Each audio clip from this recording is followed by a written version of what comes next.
Today's workbook lesson is giving us the chance to unpin, to unwind from the belief in being trapped in appearances.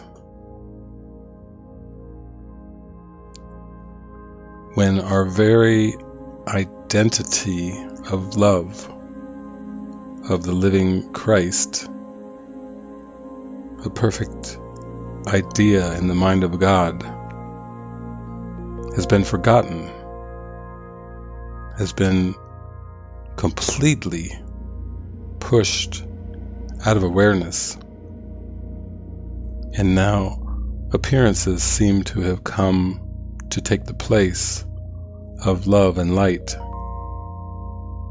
This condition could be called hallucination. Just like a dry and thirsty traveler walking through a desert, feeling scorched and hot and parched and dry, may hallucinate an oasis of shade and water. The sleeping Son of God has believed himself to be bereft of his Holy Father, his Holy Creator,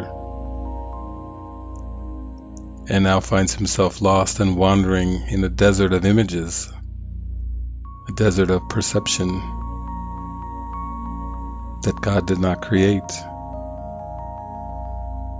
a fantasy world, a fictitious, linear stream of images that have nothing to do with reality, nothing to do with eternity, divine love and happiness. And so, the first step in healing from this apparent condition of separation is to realize that all upsets experienced are coming because there's a perception, and that perception is not there. And the ego may ask, but why is it there?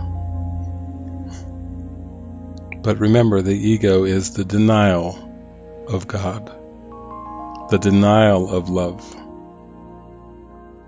the denial of eternity. The ego is the death wish. And if you give your mind to a death wish, if you give your attention to a death wish, your focus, what else could you expect but a hallucination? Death and hallucination go together. Life, eternal life and happiness go together. In this world, we get apples from apple trees, and oranges from orange trees, and grapes from grapevines. Why would it be possible to get perception, temporary fleeting images, from an eternal creator?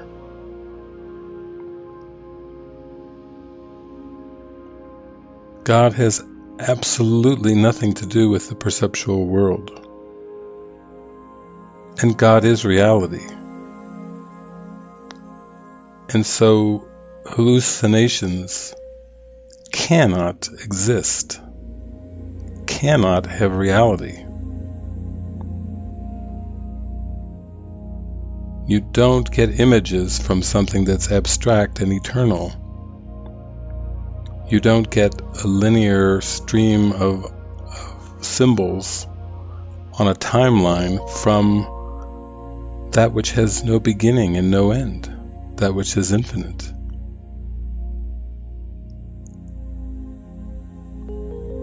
Now, earlier in the text, we were talking about distorted miracle impulses, misdirected miracle impulses. What is a miracle impulse but a call to remember God, to forgive the world and accept the truth of abstract reality, to forget the images, to release the image maker, and accept reality exactly as it is. There are some New Age teachings that teach you can create your own reality. And there are some that will say A Course in Miracles is simply a New Age teaching. But I tell you this, Jesus in the Course is teaching the exact opposite of you create your own reality. Jesus is teaching us that God is the creator of reality. And even as a child of God, you can only accept reality exactly as it is. You can accept reality. And he gives us the means to accept reality. He says you must accept the atonement for the error of ego. Accept the correction for the belief in separation. Accept.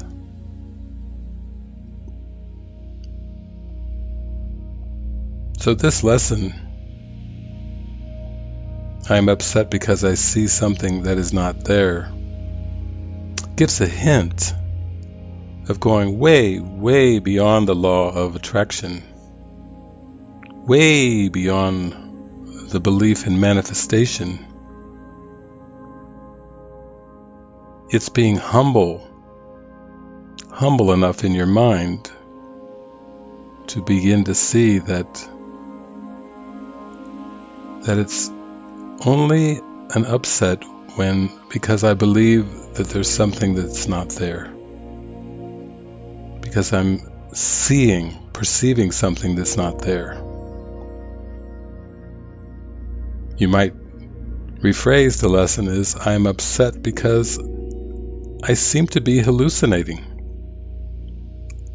And the only way that you can be open to another way of seeing, Christ vision, light, an experience of vision that is not involving the body, the body's eyes, a vision that does not involve perception, revelation, the great rays, knowledge, reality. I must first be open to the idea that what I seem to see, what I seem to perceive through consciousness and the five senses, is actually not there.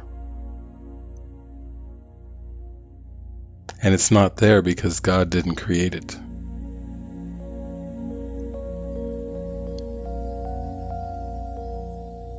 So the text said we may get glimpses of the end, which Jesus calls revelation.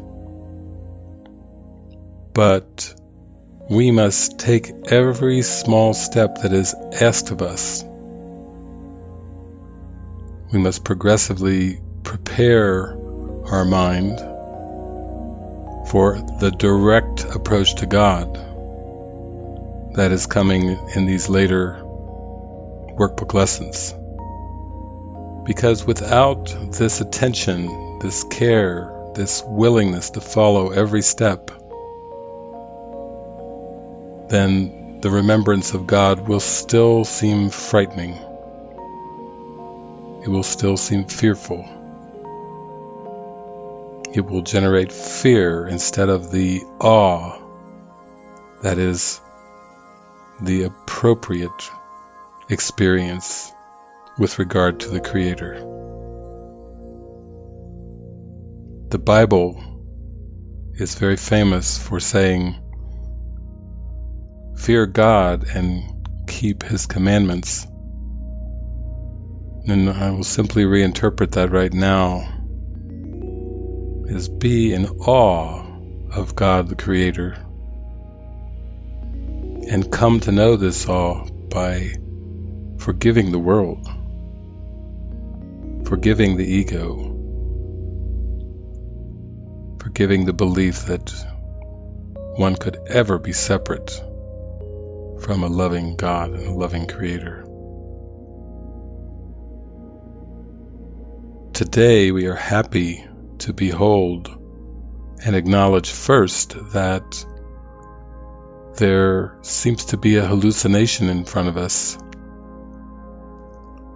and that I am never upset because of what seems to be a hallucination.